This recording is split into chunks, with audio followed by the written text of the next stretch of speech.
Hello,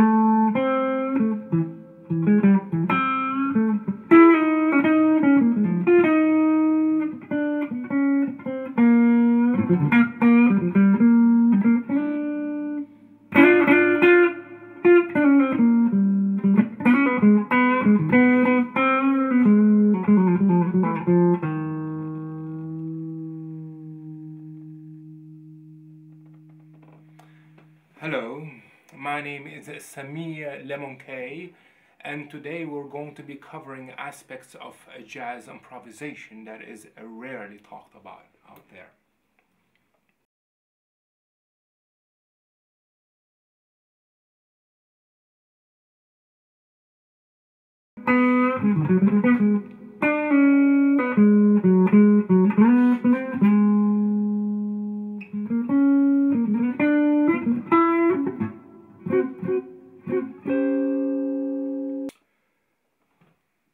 We're going to start with face expressions. Face expressions is a very important part of the performance, yet it's never talked about. It's a bit like sex in the 50s. We all knew we were having sex because obviously we're here, our parents had sex, but it's never talked. It's a taboo. So how to approach this? One of the most important points is the following. Be very careful of looking like you're enjoying yourself. There are exceptions to that. For example, Wes Montgomery. Now, the thing about Wes Montgomery is that he came into playing much later on in his life. And I think, in my opinion, is that he neglected perhaps to develop that aspect of his playing. Now, he got away with it. And there are exceptions, but you should be very careful about that. So look serious, because jazz is all about being serious, with the exception, for example, of ecstatic pain. But that's an advanced concept. Right now we're trying to stick to the intermediate, sub-advanced level.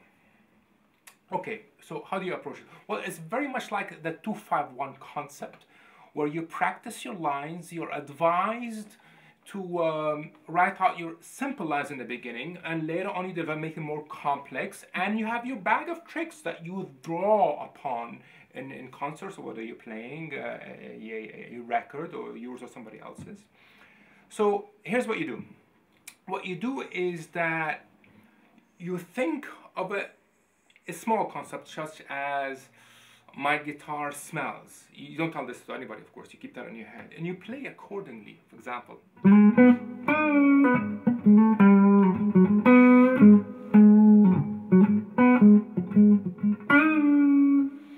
So all the time while you're playing, you're thinking of this. With time you develop this idea. You think of more complex scenarios and you let that come throughout your own playing.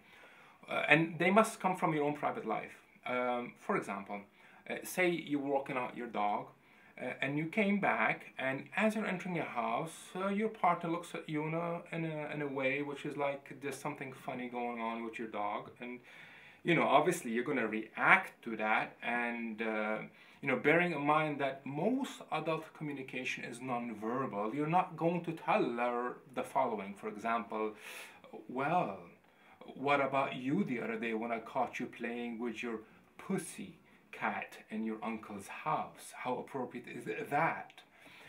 You wouldn't say it, but you would communicate it facially. You know, you'd look at your dog and, you know, obviously a bit more subtle. So you have that scenario, this very dense, well-established, you know, scenario, and you let it come out through your playing, you know, which is this.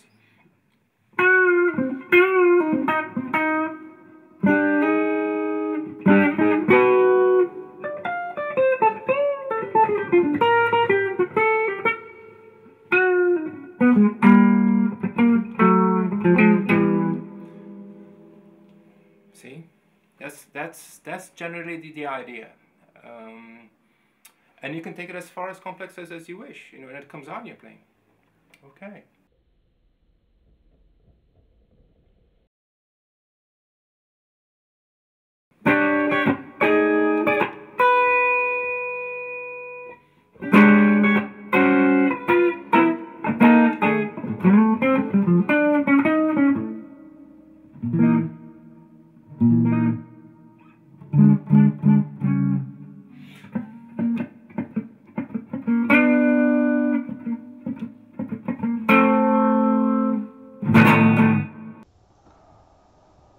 Okay, the next heading is playing standards.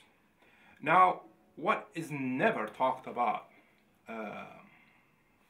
by educators, by anybody really, is that in the mind of players, whether it's the giants or whether it's the low-key live players who are coming onto the scene, there is one question that is at the mind always, and it's the following: is it cool to be playing standards? Because cool is at the heart of jazz. Because there are times when it's not cool to play standards, and there are times that there are times when like, oh, that's beneath me. I've done that, been there, done that. We're advancing the whole area of jazz, and sometimes it's no. It's very hip and cool, especially after you've shunned standards, to go back to standards, going back to roots. So how do we deal with this? It really depends on what area of jazz you want to get in. So what you do is you check out your heroes.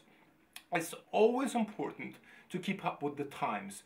So you look up interviews by your heroes, and more importantly, you get their records.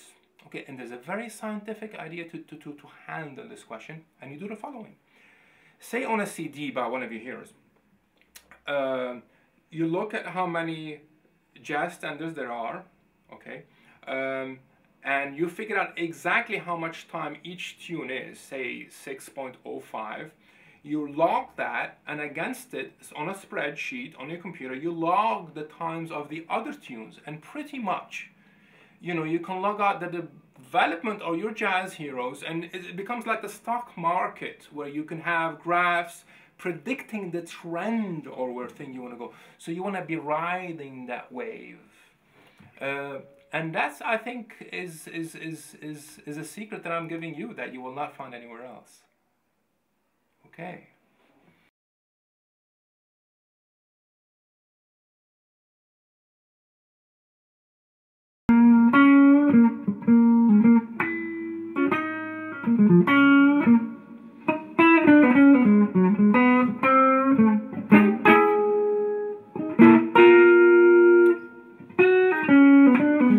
Right. The concept of originality. Now, throughout the development of jazz history, you had, the giants were constantly being imitated, like Charlie Parker, Coleman Hawkins, John Coltrane, Humphrey Bogart, Wes Montgomery. And pretty quickly what was happening is that people would copy their heroes, and they sounded exactly like the heroes. So very early on in the development of jazz, there's this concept that you must be original. So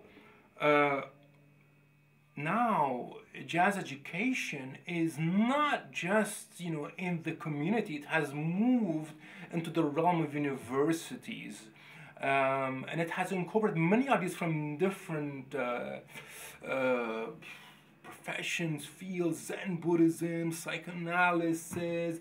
But it comes back to the same concept, which is you must be original, you must work on your originality. Well, today, everybody's original because they're working on it. Well, how original is that now? See, so you need to advance it and un-originalize yourself in order to be original. So how do you do that? Well, it's actually pretty easy, because if you research the history of jazz education, there are several concepts that are constantly being fed to us that we work on them and we advance it. We take it to the next level, and one of them is as such as we must learn, incorporate different styles, and forget about them. When you play, you forget about all of that. That's what we're constantly being told. So this concept of forgetting, you advance that, you take it to the higher level. For example, if there's one thing I want you to get from this DVD, or if you are watching it on a copy part on YouTube, is that to forget everything I'm saying to you. Now here's the heart of the matter. here's how you check if you're really doing this correctly. After you finish watching this, if you're catching yourself thinking, I must forget what I know, but what happens there is that you're actually remembering what you know. See, it means you're not doing it. If you remember what I'm saying to you, you didn't get it. The key is total amnesia, total forgetting. That is the advanced version of this concept, and you shouldn't be afraid of letting go of what you know.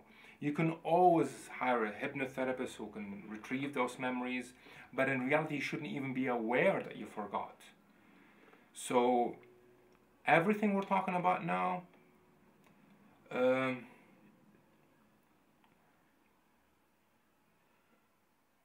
right, see what I'm saying?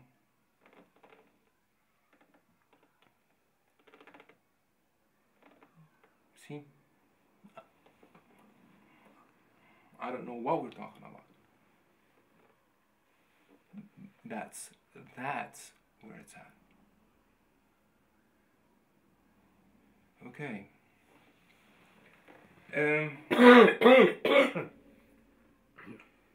Here's another concept that you can work on,